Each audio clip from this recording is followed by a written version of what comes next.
예, 존경하는 우리 한병도 위원장님, 그리고 선배 동료 의원 여러분, 그리고 국무위원 여러분, 부산 사상구 국회의원 김대식입니다. 오늘은 제가 조현 외교부 장관님하고 그리고 임기근 차관님, 그리고 시간이 되면은 우리 국무조정실장님께 질문을 드리도록 그래 하겠습니다. 조현 장관님, 네. 미국 다녀오신다고 수고를 많이 하셨는데 그 정상회담은 말의 성찬 아니겠습니까? 그걸 인정하시죠? 그렇게 표현될 수 있을 것 같습니다. 그러면은 이재명 정부가 들어서서 지금 한미 정상회담이 처음으로 열렸지 않습니까? 그러면 우리는 어떤 네트워크를 활용합니까? 외교부 어떤 네트워크를 활용하십니까? 네, 외교부, 국무부 네. 간의 네트워크가 있고 또 양국 NSC 즉 국가 안전보장 이사회 처 같은 간에가 있고 또 이슈에 따라서는 여러 관련 부처들이 다 직접 소통도 해왔습니다. 제가 지난번에 우리 국회 대표로 트럼프 대통령 취임식에 제가 참석을 했습니다. 우리 의장님의 특별 그런 부탁도 있었고 그래 다녀왔는데 혹시 테드 크루즈 상원의원을 아십니까? 개인적으로는 알지 못합니다. 그러면 테드 크루즈를 한 번이라도 만나본 적이 있습니까? 없습니다. 미국을 움직이는 지금 가장 핵심적인 멤버 중에 테드 크루즈 상원의원이 있습니다. 텍사스주 출신인데 이분이 트럼프 대통령하고 경선에서 맞붙다가 양보를 하고 트럼프 대통령을 적극 지지해서 테드 크루즈가 가장 핵심 중의 핵심입니다. 장관들도 계속 추천을 하고 이렇게 하는데 테드 크루즈를 반드시 한번 만나보시기 바랍니다. 만약에 필요하시면은 저도 도와드리겠습니다. 네. 그다음에 감사합니다. 폴라 하이트 목사를 아십니까? 모릅니다. 폴라 하이트 목사는 멜라니아 여사부터 미국의 백악관에서 매주 일요일 날 트럼프 대통령의 가족을 위해서 기도를 해주고 예배를 집례하는 목사님인데 여성 목사님인데 이분도 꼭 한번 만나볼 필요가 있습니다. 그것도 필요하시면은 제가 좀 도와드리겠습니다. 네. 이 두 분이 트럼프의 정신적, 정치적 이런 부분을 확실하게 조언하는 사람 중에 한 사람이다. 럭키 탑 5를 들으려면 이 두 분은 반드시 들어간다. 이렇기 때문에 우리 조현 외교부 장관님께서 그동안에 저보다 훨씬 외교 전문가시고 이렇기 때문에 이 두 분은 꼭 우리 국익을 위해서도 만나보시기 바랍니다. 예, 제가 꼭 좀 부탁드리고 우리 김기웅 의원님께서도 말씀드렸다시피 이번 한미 정상회담 오벌 오피스에서 저는 굉장히 우려를 했습니다. 그런데 돌발 변수 없이 무난히 잘 마쳤다. 이것은 높이 긍정적으로 제가 평가를 합니다. 다만 공동성명이 없이 끝났단 말이죠.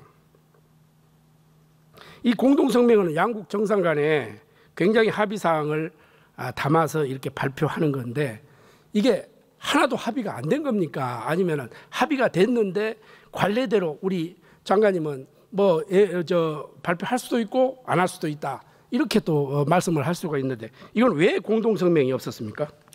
네, 그 공동성명을 위해서 사실은 막판까지 양측이 치열한 협상을 했습니다.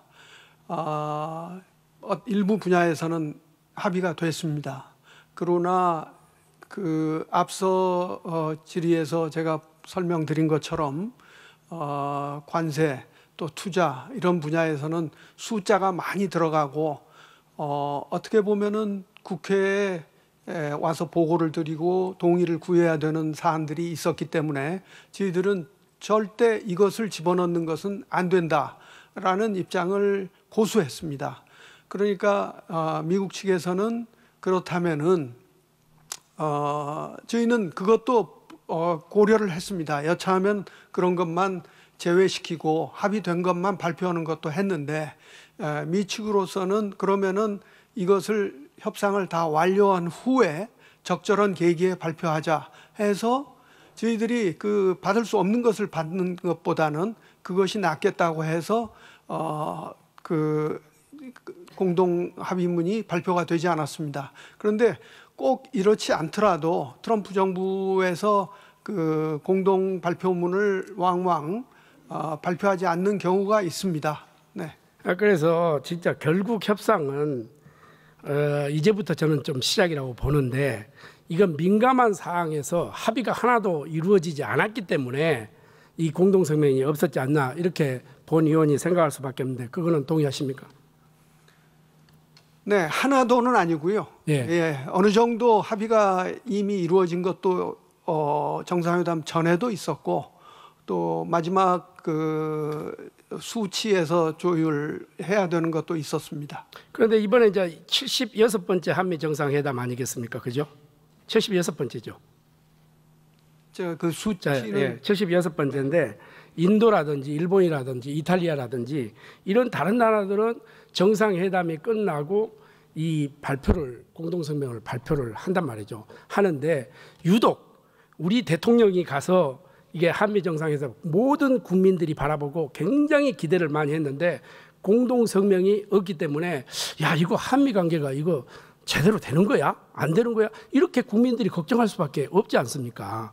야, 물론 물밑 작업을 이렇게 하겠지만은 그런 민감한 사항, 이런 부분이 합의에 도착을 하지 못했기 때문에 이게 정상의 공동성명이 발표하지 못하는 그런 방증이 아니냐, 이렇게 생각합니다. 아까 우리 김기웅 의원님께서 여러 가지 현안을 가지고 농수산물 문제라든지 LNG 가스 문제라든지 국방 문제라든지 방위비 문제라든지 이런 여러 가지 현안들이 있는데, 이것이 지금부터 조금 굉장히 어려운 시절로 들어가가지고 다시 새로운 미국에서 우리에게 청구서를 내밀 경우에 우리는 어떻게 대처를 할 것인지, 요거는 어떻게 지금 실무진에서는 어떻게 지금 준비를 하고 있습니까? 네, 이번 정상회담은 무엇보다도 한미 정상 간의 그 큰 신뢰와 우위를 돈독히 한 성과가 있었습니다. 그리고 이어서 우리의 가장 중요한 국방 문제라든지 한미 간의 미래 협력 문제라든지 이런 데 대한 큰 틀에서의 합의가 이루어졌습니다. 그러나 앞서 설명드린 것처럼 미 측에서 요구하는 그 투자 분야에 작은 것 같지만은 저희 정부로서는 국회의 동의 없이, 국회의 보고 없이 합의해낼 수 없는 것들이 있었기 때문에 합의문이 발표되지 못한 것입니다. 저는 나쁜 합의문보다는 없는 합의문이 낫다고 생각합니다. 그래서 저는 뭐 장관님 말씀에 일부는 동의하고 일부는 좀 의심이 가는 게, 그러면 국회 동의에 얻을 수 있는 합의를 이루지 못했고 이것은 국회 동의를 얻어야 되겠다, 이런 부분이 있으면은 그래도 귀국해서 어느 정도 국민들에게 알 권리가 있으니까 설명해 줄 필요는 있지 않습니까? 우리도 정정당당하게 우리가 한미 정상회담 이런 이야기 있고 실무적으로는 이러한 방향으로 간다. 국민 여러분, 하여튼 실무적으로 이렇게 하니까 안심해라. 이런 부분을 충분히 설명할 수 있는 기회가 있었는데 아직까지 이렇게 아무런 그게 없으니까 뭐 국회뿐만 아니라 국민들이 뭐 걱정하고 있는 거 아닙니까? 더 네. 이게 큰 이 청구서가 날라오는 거 아니냐, 이런 부분도 있는데. 네, 저 대통령실의 관련 실장들께서 이미 언론 설명이 있었습니다. 이게 지금 협상이 진행되고 있기 때문에 상세한 내용을 아마 충분히 말씀드리지 못한 것 같은데 진행되는 상황을 보아가면서 네. 국회에 와서 보고를 드리도록 그래서 하겠습니다. 오늘 같은 날 예산결산위원회 특별위원회 오늘 이제 마지막 우리 질의 시간 아니겠습니까? 그러면은 다녀왔고 이 정치, 주식, 뭐 경제 이런 거 타이밍 아니겠습니까? 이런 부분에 오늘 3실장이 다 가셨으니까 오셔서 여기에서 지금 현재까지 한미 관계는 이렇게 진행하고 있다 하는 것을 국민의 대표 기관인 국회에서 좀 설명을 해줄 필요가 있는데, 뭐 대통령 이 수행하시고 뭐 하신다고 해서 전혀 이렇게 참석을 안 하니까 깜깜이 소식밖에 될 수 없는 거 아닙니까? 그리고 우리는 또 외교부 장관님한테 질문하면은 기본적인 답변밖에 듣지 못하고 이런 상황이 안타깝다 이런 이야기입니다. 네, 제가 부족하지만 최선을 다해서 답변을 드리겠습니다. 시간이 없어서 다음에 추가 질의 때 하도록 하겠습니다.